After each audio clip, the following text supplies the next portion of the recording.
Saudara-saudari yang diberkati oleh Tuhan, hari ini bersama dengan saya, Pendeta Rifanali Isanasa dari Resat GKI Paku akan membawa kita dalam perenungan firman. Sebelumnya mari kita berdoa. Bapa di surga, bersyukur untuk hari baru yang Engkau karuniakan bagi kami. Saat ini kami ada bukan karena hebat dan gagah kami, melainkan semata karena anugerah-Mu. Kami akan merenungkan firman-Mu.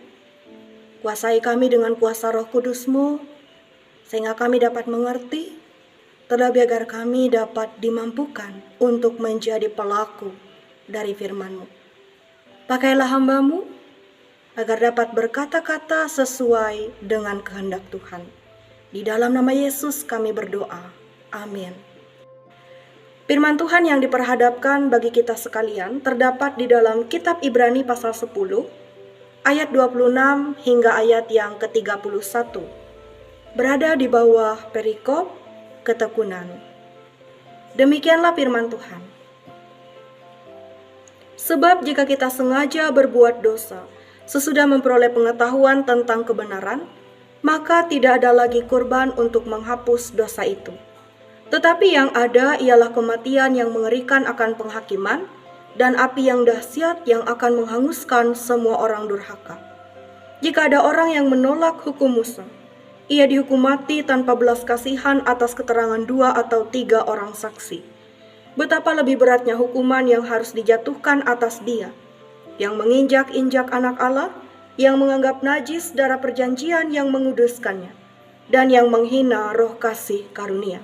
Sebab kita mengenal Dia yang berkata, pembalasan adalah hakku, akulah yang akan menuntut pembalasan. Dan lagi Tuhan akan menghakimi umat-Nya. Ngeri benar kalau jatuh ke dalam tangan Allah yang hidup. Saudara-saudari yang diberkati Tuhan, sejak dahulu kala kita tentu sudah mengetahui bahwa upah dosa adalah maut. Hari ini kita kembali diingatkan melewati firman Tuhan yang diperhadapkan bagi kita sekalian. Dalam ayat yang ke-26 dikatakan, jika kita sengaja berbuat dosa sesudah memperoleh pengetahuan tentang kebenaran, maka tidak ada lagi kurban untuk menghapus dosa itu. Kalau kita hanya membaca ayat yang ke-26, tentu ini akan menimbulkan pertanyaan bagi kita sekalian. Kalau dikatakan setiap orang yang dengan sengaja berbuat dosa akan mendapatkan penghukuman, tidak ada pengampunan, maka tentu kita semua yang hidup sampai dengan hari ini juga tidak lepas dari penghukuman. Karena tidak ada satu orang pun manusia di muka bumi ini yang sempurna. Tidak ada seorang pun yang tidak pernah berbuat dosa. Sungguh mengerikan kalau hal ini masih berlangsung sampai dengan saat ini. Dan pertanyaan selanjutnya bagi kita, kalau hal ini masih berlaku sampai dengan sekarang ini, bagaimana dengan karya pengorbanan Tuhan Yesus yang telah mengorbankan dirinya untuk menebus setiap salah dan dosa yang kita lakukan? Untuk menjawab pertanyaan-pertanyaan semacam ini, kita harus terlebih dahulu dapat memahami konteks kepada siapa firman Tuhan ini ditujukan. Firman ini ditujukan pertama-tama kepada orang-orang percaya yang ada di Ibrani, atau ditujukan pula kepada orang Yahudi yang sudah percaya mengakui Yesus sebagai Sang Juru Selamat di dalam kehidupan mereka.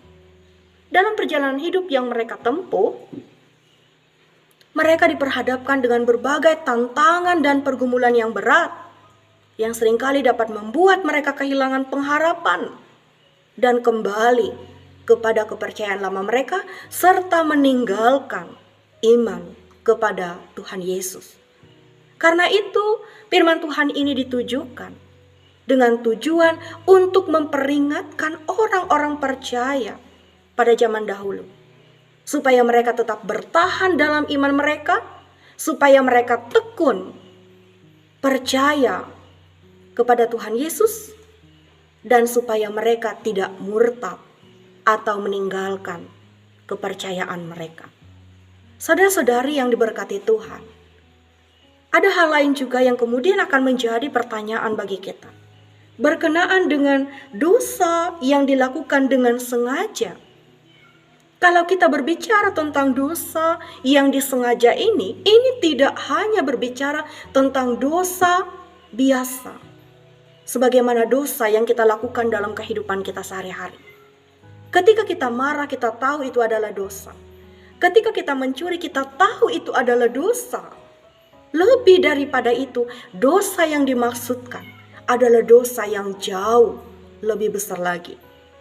Dosa yang dimaksud bisa kita lihat secara bersama dalam ayat yang ke-29.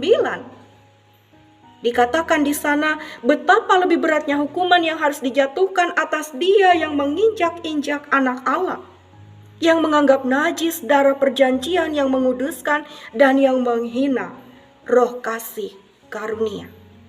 Dosa seperti inilah yang tidak akan dapat diampuni. Saudara-saudari yang diberkati oleh Tuhan, dari firman Tuhan hari ini kita belajar tentang dua hal yang pasti. Yang pertama, setiap orang yang percaya kepada Tuhan tentu akan diselamatkan. Dan yang kedua, bagi siapa yang tidak percaya kepada Yesus akan mendapatkan penghukuman. Biarlah firman Tuhan hari ini menjadi rema bagi kita sekalian, agar dalam keadaan dan situasi apapun yang harus kita hadapi, kita tetap setia, percaya kepada Tuhan, tidak meninggalkan iman kita kepada Tuhan. Semoga firman Tuhan hari ini memampukan kita untuk menjadi pelaku daripada firman Tuhan. Hidup taat dan setia, menjadi berkat bagi sesama, percaya kepada Tuhan Yesus sampai dengan kesudahannya. Amin. Mari kita berdoa. Kami bersyukur untuk firman-Mu yang telah kami renungkan secara bersama.